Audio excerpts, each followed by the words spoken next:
Hi friends, welcome to വിൻഡോവെച്ചു. ഞാൻ Raghunandanan M P. ബ്രിട്ടീഷുകാർക്കെതിരെ നടന്ന ചെറുത്തുനിൽപ്പിൽ കഴിഞ്ഞ ക്ലാസ്സിൽ നമ്മൾ ആറ്റിങ്ങൽ കലാപവും അഞ്ചുതെങ്ങ് കലാപവും പഠിച്ചു. ബ്രിട്ടീഷുകാർക്കെതിരെ കേരളത്തിൽ നടന്ന, ഇന്ത്യയിലൊക്കെ നടന്ന ഒറ്റപ്പെട്ട ചെറുത്തുനിൽപ്പുകളുണ്ട്. ആ ഒറ്റപ്പെട്ട ചെറുത്തുനിൽപ്പുകൾ എന്ന് പറഞ്ഞാൽ 1857 ഒന്നാം ഇന്ത്യൻ സ്വാതന്ത്ര്യ സമരത്തിന് മുമ്പാണ് ഇതൊക്കെ നടക്കുന്നത്. 1857 ഒന്നാം ഇന്ത്യൻ സ്വാതന്ത്ര്യ സമരത്തോടു കൂടിയാണ് ഇതിന് വിവിധ ജനവിഭാഗങ്ങൾ പങ്കെടുക്കുന്ന ഒരു സംഘടിത രൂപം വരും. പിന്നീട് നിങ്ങൾക്കറിയാം 1885 ഇന്ത്യൻ നാഷണൽ കോൺഗ്രസ് രൂപീകൃതമാകുന്നുണ്ട്. അതിനുശേഷം ഗാന്ധി എത്തുന്നുണ്ട്. ഗാന്ധി യുഗത്തോടു കൂടി അതൊരു ബഹുജന പ്രസ്ഥാനമായിട്ട് മാറുകയാണ് നമ്മുടെ ദേശീയ പ്രസ്ഥാനം, അല്ലേ? ഇങ്ങനെ 3 ഘട്ടങ്ങളുണ്ട് നമ്മുടെ ദേശീയ പ്രസ്ഥാനത്തിൽ. ആദ്യം ഒറ്റപ്പെട്ട ചെറുത്തുനിൽപ്പുകൾ, പിന്നീട് ദേശീയ മൂവ്മെന്റ്, അത് തന്നെ വലിയ ആളുകൾ, വലിയ വിഭാഗം ആളുകളുള്ള ചില റിക്വസ്റ്റുകളൊക്കെ ആയിട്ടായിരുന്നു ബ്രിട്ടീഷുകാരോട് മര്യാദയ്ക്ക് ഭരിക്കണം എന്നുള്ളത്. പിന്നീട് ഗാന്ധി വരുന്നു, അതൊരു ബഹുജന പ്രക്ഷോഭമായിട്ട് മാറുന്നു. ആളുകളുടെ നീറുന്ന പ്രശ്നങ്ങൾ ഏറ്റെടുത്തുകൊണ്ട് ഇന്ത്യയിലെ ആഭാലവൃദ്ധം ജനങ്ങളും എല്ലാ ജീവിത തുറകളിലുള്ളവരും പങ്കെടുക്കും. ഇങ്ങനെയൊക്കെ മനസ്സിലാക്കിയാലാണ് PSCക്ക് നമുക്ക് ഈസി ആയിട്ട് ഇതിനെ ക്രാക്ക് ചെയ്യാൻ പറ്റും.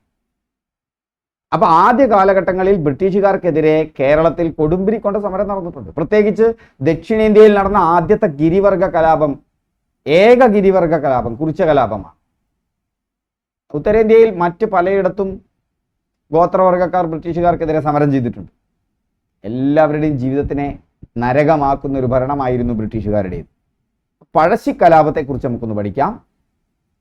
അതിൽ കേരള സിംഹം എന്ന പേരിൽ അറിയപ്പെടുന്നത് ആര്? എല്ലാവർക്കും ഉത്തരം അറിയാവുന്ന ഒരു കാര്യമാണ്, അല്ലേ? പഴശ്ശിരാജയാണ്. വീര കേരള സിംഹം എന്ന് ഇന്ത്യൻ സ്വാതന്ത്ര്യ ചരിത്രത്തിൽ വിശേഷിപ്പിക്കുന്നത് ആരെ? പഴശ്ശിരാജനെ തന്നെയാണ്. എന്ന് പറഞ്ഞാൽ നിരന്തരം ആവർത്തിച്ചു വരുന്നു ഈ ചോദ്യങ്ങൾ. പഴശ്ശിരാജയുമായി ബന്ധപ്പെടാത്ത പ്രസ്താവന. മലബാർ പ്രദേശത്ത് ശക്തമായ പ്രക്ഷോഭം സംഘടിപ്പിച്ചു. ശരിയാണ്. ബ്രിട്ടീഷുകാരുടെ നികുതി നയത്തെ അനുകൂലിച്ചു. ഇല്ല.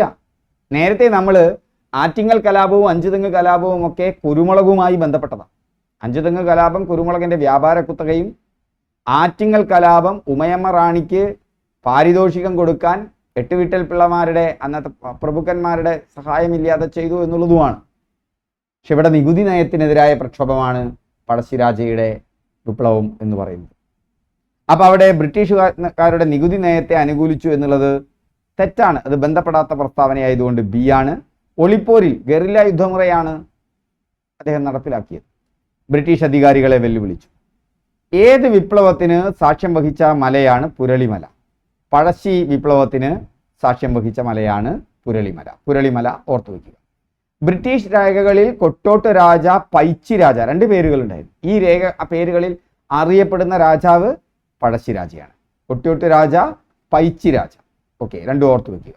അപ്പം പഴശ്ശി വിപ്ലവങ്ങൾക്ക് നേതൃത്വം നൽകിയത് കോട്ടയം കേരളവർമ്മ പഴശ്ശിരാജയാണ്. കേരളവർമ്മ ഓർത്തു വയ്ക്കാൻ എളുപ്പമാണ്, അല്ലേ? ബ്രിട്ടീഷുകാർ നടപ്പാക്കിയ നികുതി പരിഷ്കാരങ്ങളായിരുന്നു. പഴശ്ശിരാജയുടെ കേന്ദ്രം പുരളിമലയാണ്. അവിടെയാണ് ബ്രിട്ടീഷുകാർക്കെതിരെയുള്ള യുദ്ധത്തിന്റെ കേന്ദ്രമായി മാറിയത്. തലശ്ശേരി താലൂക്കിലാണ്. മറ്റു വിവരങ്ങൾ, പഴശ്ശിരാജയുടെ രാജവംശം എന്ന് പറഞ്ഞാൽ കോട്ടയം രാജവംശമാണ്. രാജവംശം സ്ഥാപിച്ചത് ഹരിശ്ചന്ദ്ര പെരുമാളാണ്. പുരളി ചെമ്മൻ എന്നറിയപ്പെടുന്നത് പഴശ്ശിരാജയാണ്. പുരളി മലയായിരുന്നു ഈ പഴശ്ശി വിപ്ലവത്തിന്റെ, പഴശ്ശി യുദ്ധത്തിന്റെ പ്രധാനപ്പെട്ട കേന്ദ്രം. കേരള സിംഹം എന്നറിയപ്പെടുന്നത് പഴശ്ശിരാജയാണ്. കേരള സിംഹം എന്ന നോവൽ എന്ന് വിശേഷിപ്പിച്ചത് സർദാർ KM പണിക്കരാണ്. പഴശ്ശിരാജയെ കേരള സിംഹം എന്ന അദ്ദേഹത്തിന്റെ നോവലിൽ വിശേഷിപ്പിച്ചത്. ബ്രിട്ടീഷ് രേഖകളിൽ പൈച്ചി രാജ, കൊട്ടോട്ട് രാജ എന്നൊക്കെ അദ്ദേഹം അറിയപ്പെട്ടു. പഴശ്ശിരാജ ബ്രിട്ടീഷുകാർക്കെതിരെ തിരിയാനുള്ള കാരണം എന്തായിരുന്നു? കോട്ടയം പ്രദേശത്തെ നികുതി പിരിക്കാനുള്ള അധികാരം ബ്രിട്ടീഷുകാർ നൽകാതിരുന്നത്, അതുപോലെ തന്നെ വയനാടിനുമേൽ അവകാശവാദം ഉന്നയിച്ച ഈ 2 കാര്യങ്ങളാണ് എന്തിനു കാരണം? പഴശ്ശി യുദ്ധം ചെയ്യാൻ തയ്യാറായതിൻ്റെ കാരണം. പഴശ്ശിരാജ ജീവിതം ഇതിവൃത്തമാക്കിയ നോവൽ ആണ് കേരള സിംഹം. ഇത് രചിച്ചത് ആരാണ്? സർദാർ KM പണിക്കരാണ്. പഴശ്ശി കലാപം പ്രമേയമാക്കിയ കേരളവർമ്മ പഴശ്ശിരാജ എന്ന ചിത്രത്തിന്റെ തിരക്കഥ MT വാസുദേവൻ നായരാണ്. കേരളവർമ്മ പഴശ്ശിരാജ സംവിധാനം ഹരിഹരനാണ്. തിരക്കഥ MT വാസുദേവൻ നായരാണ്. വീരകേരളം മഹാകാവ്യം കൈതക്കൽ ജാതവേദൻ. പഴശ്ശി സമരങ്ങൾ KKN കുറുപ്പ്. പഴശ്ശിരാജ ചമയങ്ങളില്ലാതെ മുണ്ടക്കയം ഗോപി. അതിൽ ഏറ്റവും ഇമ്പോർട്ടൻ്റ് കേരള സിംഹമാണ്, ചരിത്ര നോവലാണ്, സർദാർ KM പണിക്കരാണ്. ബ്രിട്ടീഷുകാർക്ക് പടി കൊടുക്കാതെ പഴശ്ശിരാജ തൻ്റെ വജ്രമോതിരം വിഴുങ്ങി ആത്മഹത്യ ചെയ്തതായിട്ട് ഇതിലാണ് പരാമർശിക്കുന്നത്. ഇനി ഒന്നാം പഴശ്ശി വിപ്ലവവും രണ്ടാം പഴശ്ശി വിപ്ലവവും ഉണ്ട്, നമുക്കൊന്ന് പഠിക്കാം കൊല്ലവുമായി ബന്ധപ്പെട്ട്. ഒന്നാം പഴശ്ശി കലാപം അവസാനിച്ച വർഷം 1797 1797 ഓർക്കുമ്പോൾ അതിന് 100 കൊല്ലം മുമ്പ് 1697 അഞ്ചുതെങ്ങ് കലാപം നടക്കുന്നത്, മറക്കണ്ട.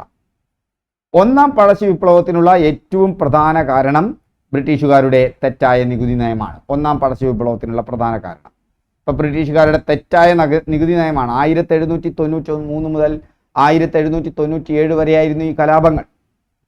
അപ്പോൾ ശ്രീരംഗപട്ടണം സന്ധിക്ക് ശേഷം നികുതി പിരിക്കാനുള്ള അധികാരം കുറുമ്പനാട്ടെ വീരവർമ്മയ്ക്ക് നൽകി. ഇതും അദ്ദേഹത്തെ പ്രകോപിപ്പിച്ചിട്ടുണ്ട്. ശ്രീരംഗപട്ടണം ഉടമ്പടിയെക്കുറിച്ചിട്ടൊക്കെ സന്ധിയെക്കുറിച്ചൊക്കെ നമുക്ക് പിന്നീട് പഠിക്കാം, വളരെ പ്രധാനപ്പെട്ടതാണ്. കുറുമ്പനാട്ട് രാജാവ് കുറുമ്പനാട്ട് രാജാവിന് ആ അധികാരം, നികുതി പിരിക്കാനുള്ള അധികാരം നൽകിയതാണ് പഴശ്ശി കലാപത്തിന് കാരണം. ഒന്നാം പഴശ്ശി വിപ്ലവത്തിൻ്റെ പ്രധാന കേന്ദ്രം കണ്ണൂരിലെ പുരളിമലയാണ്, തലശ്ശേരിയിൽ. ഒന്നാം പഴശ്ശി കലാപം അവസാനിപ്പിച്ചത് ചിറക്കൽ രാജാവിൻ്റെ മധ്യസ്ഥയിലാണ്. ചിൽ രാജാവല്ല കേട്ടോ, ചിറക്കൽ രാജാവിൻ്റെ മധ്യസ്ഥയിലാണ്, ഓർത്തു വെക്കണം. ബ്രിട്ടീഷുകാരുടെ തെറ്റായ നികുതി നയമാണ് ഒന്നാം പഴശ്ശി കലാപത്തിന് കാരണം. ഇപ്പോൾ 1793 തുടങ്ങി 1797 അവസാനിച്ചു. പഴശ്ശിരാജയോടൊപ്പം നിന്ന വിഭാഗങ്ങൾ നായർ സമുദായവും മാപ്പിളമാരും ഗോത്രജനതയുമാണ്. പഴശ്ശിരാജയ്ക്കെതിരെ പട നയിച്ച ബ്രിട്ടീഷ് സേനാ നായകൻ ലഫ്റ്റനന്റ് ഗോർഡൻ, കേണൽ ഡോ, മേജർ കാമറോണാണ്.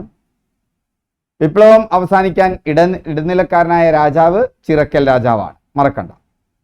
ഒന്നാം പഴശ്ശി വിപ്ലവത്തിൽ മൈസൂർ നാട്ടുരാജ്യത്തിന്റെ സഹായത്തോടെ ഇംഗ്ലീഷുകാരെ വയനാട്ടിൽ നിന്ന് പുറത്താക്കാൻ പഴശ്ശിരാജ ശ്രമം നടത്തി. അടുത്ത രണ്ടാമത്തെ പഴശ്ശി വിപ്ലവമാണ്. എടച്ചേന കുങ്കൻ നായർ, തലക്കൽ ചന്തു, കണ്ണവത്ത് ശങ്കരൻ നമ്പ്യാർ, കൈതേരി അമ്പു എന്നിവർ ഏതു കലാപവുമായി ബന്ധപ്പെട്ടിരിക്കുന്നു? പഴശ്ശി കലാപമാണ്. ആരൊക്കെ ആ പേര് ഓർത്തു വെക്കുക, വളരെ പ്രധാനമാണ്. എടച്ചേന കുങ്കൻ നായർ, തലക്കൽ ചന്തു, കണ്ണവത്ത് ശങ്കരൻ നമ്പ്യാർ, കൈതേരി അമ്പു. പഴശ്ശി കലാപ സമയത്ത് തകർക്കപ്പെട്ട ഏഷ്യയിലെ തന്നെ ആദ്യത്തേതും ഏറ്റവും വലുതുമായ കറുവാത്തോട്ടം ഏതാണ്? അത് അഞ്ചരക്കണ്ടി. കണ്ടു, അത്ര ഡീറ്റെയിൽ ആയിട്ട് ചോദിക്കാറുണ്ട്. വയനാടൻ വനങ്ങളിൽ കേന്ദ്രീകരിച്ച് ബ്രിട്ടീഷുകാർക്കെതിരെ ഒളിപ്പോർ യുദ്ധം നടത്തിയത് പഴശ്ശിരാജ. ഏത് വിപ്ലവത്തിന് സാക്ഷ്യം വഹിച്ച മലയാണ് പുരളിമല? അത് പഴശ്ശി വിപ്ലവത്തിനാണ്. ഇപ്പം രണ്ടാം പഴശ്ശി വിപ്ലവം 1793 തുടങ്ങി 1797 അവസാനിച്ച ഒന്നാം പഴശ്ശി വിപ്ലവത്തിന് ശേഷം രണ്ടാം പഴശ്ശി വിപ്ലവം 1800 മുതൽ 1805 വരെയാണ്. നാലാം മൈസൂർ യുദ്ധത്തിൻ്റെ അനന്തര ഫലമാണ്. ബ്രിട്ടീഷുകാർ വയനാട് പിടിച്ചെടുക്കാൻ ശ്രമിച്ചതാണ് ഇതിലൊരു കാരണം. പഴശ്ശിരാജയെ സഹായിച്ച ആദിവാസി വിഭാഗം ജനങ്ങൾ കുറിച്ചറാണ്. പഴശ്ശി കലാപങ്ങൾക്ക് നേതൃത്വം നൽകിയത് കണ്ണവത്ത് ശങ്കരൻ നമ്പ്യാർ, കൈതേരി അമ്പു, എടച്ചേന കുങ്കൻ നായർ, തലക്കൽ ചന്തു. പഴശ്ശിയുടെ പ്രധാനമന്ത്രി കണ്ണവത്ത് ശങ്കരൻ നമ്പ്യാരായിരുന്നു. സർവ്വസൈന്യാധിപൻ കൈതേരി അമ്പു നായരായിരുന്നു. യുദ്ധതന്ത്രം ഗറില്ല യുദ്ധമായിരുന്നു. യുദ്ധം നടന്ന സ്ഥലങ്ങൾ വയനാടൻ വനങ്ങളായിരുന്നു. പഴശ്ശിരാജയെ സഹായിച്ചത് ചെമ്പൻ പോക്കർ, കൈതേരി അമ്പു നായർ, എടച്ചേന കുങ്കൻ നായർ, തലക്കൽ ചന്തു. തലക്കൽ ചന്തു കുറിച്യർ നേതാവാണ്. പനമരം കോട്ട പിടിച്ചെടുത്ത വർഷം 1802 ആണ്. 1800 മുതൽ 1805 വരെയാണ് രണ്ടാം പഴശ്ശി വിപ്ലവം നടക്കുന്നത്. 1802 പനമരം കോട്ട പിടിച്ചെടുക്കുന്നത്. പക്ഷേ ഈ പഴശ്ശി കലാപം അടിച്ചമർത്തുകയുണ്ടായി. കേണൽ ആർതർ വെല്ലസ്ലിയാണ് പഴശ്ശി കലാപം അടിച്ചമർത്തുന്നത്. 1805 നവംബർ 30 മരണപ്പെട്ട സ്ഥലം മാവിലാന്തോട്, വയനാടാണ് പഴശ്ശി മരണപ്പെട്ട സ്ഥലം. ബ്രിട്ടീഷുകാർക്കെതിരെ പഴശ്ശിരാജ ആവിഷ്കരിച്ച യുദ്ധതന്ത്രം ഗറില്ല യുദ്ധമാണ്. പഴശ്ശിരാജയും ബ്രിട്ടീഷുകാരും തമ്മിലാണ് ഈ പനമരം കോട്ട യുദ്ധം നടക്കുന്നത്. ഓർത്തു വയ്ക്കുക, 1802 പഴശ്ശി സ്മാരകം മാനന്തവാടിയിലാണ്. പഴശ്ശി സ്മാരകം എവിടെയാണ്? മാനന്തവാടിയിലാണ്. പക്ഷെ പഴശ്ശി കൊല്ലപ്പെടുന്നത് മാവിലാന്തോടാണ്, വയനാട്. ഓക്കെ. പഴശ്ശി ഡാം കണ്ണൂരാണ്. പഴശ്ശി മ്യൂസിയം കോഴിക്കോടാണ്. പഴശ്ശി ഗുഹ മലപ്പുറമാണ്. പഴശ്ശിരാജ കോളേജ് പുൽപ്പള്ളിയാണ്. തലക്കൽ ചന്തു സ്മാരകം ഇമ്പോർട്ടൻ്റ് ആണ്, പനമരമാണ്. അപ്പോൾ കേരളവർമ്മ പഴശ്ശിരാജ എന്ന് പറയുന്നത് 1753 മുതൽ 1805 വരെയാണ്. 1793 മുതൽ 1797 വരെ ഒന്നാം പഴശ്ശി കലാപവും 1800 മുതൽ 1805 വരെ രണ്ടാം പഴശ്ശി കലാപവും. സൈന്യാധിപൻ എടച്ചേന കുങ്കൻ നായരാണ്. പഴശ്ശിയെ പിടികൂടാൻ വെല്ലസ്ലി രൂപീകരിച്ച സംഘമാണ് കോൽക്കാർ. പഴശ്ശിയെ സഹായിച്ച ആദിവാസി വിഭാഗം കുറിച്യരായിരുന്നു. അതിൻ്റെ നേതാവ് തലക്കൽ ചന്തു ആയിരുന്നു. പഴശ്ശി കലാപം അടിച്ചമർത്തിയത് ആർതർ വെല്ലസ്ലിയാണ്. പക്ഷേ പഴശ്ശിയെ വധിച്ചത് തോമസ് ഹാർവേ ബാബറാണ്. വീരചരമം പ്രാപിച്ചത് 1805 നവംബർ 30 മാവിലത്തോടാണ്.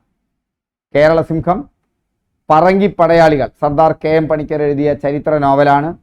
കേരളവർമ്മ പഴശ്ശിരാജ സിനിമ സംവിധായകൻ ഹരിഹരനും തിരക്കഥാകൃത്ത് MT വാസുദേവൻ നായരുമാണ്. പഴശ്ശി കുടീരം മാനന്തവാടി വയനാട്. ശില്പി യൂജിൻ പണ്ടാലയാണ്. പഴശ്ശി ഗുഹ മലപ്പുറത്താണ്. പഴശ്ശി മ്യൂസിയം നിങ്ങൾ ഓർക്കുക ഈസ്റ്റ് ഹിൽ കോഴിക്കോടാണ്. പഴശ്ശി ഡാം കണ്ണൂരാണ്. പഴശ്ശി സ്മൃതി മന്ദിരം മട്ടന്നൂർ കണ്ണൂരാണ്. പഴശ്ശിരാജ കോളേജ് പുൽപ്പള്ളി വയനാടാണ്. ഓക്കെ, വീണ്ടും നമുക്ക് അടുത്ത ക്ലാസ്സിൽ കാണാം. അപ്പോൾ ക്ലാസ്സുകൾ ഇഷ്ടപ്പെട്ടാൽ ഷെയർ ചെയ്യുക, ലൈക്ക് ചെയ്യുക, കമൻറ്റ് ചെയ്യുക. ഇത് കൂടാതെ നിങ്ങൾക്കറിയാം നമ്മുടെ ഒരു ക്രാഷ് കോഴ്സ് നടക്കുന്നുണ്ട് പ്രിലിംസിന് വേണ്ടിയിട്ട്. ആ ക്ലാസ്സുകളിൽ ചേരുന്നതിന് നമ്മുടെ വാട്സപ്പിൻ്റെ ഗ്രൂപ്പിൽ ജോയിൻ ചെയ്യുക. വാട്സപ്പ് ഗ്രൂപ്പിൻ്റെയൊക്കെ ലിങ്ക് ഞാൻ താഴെ നൽകിയിട്ടുണ്ട്.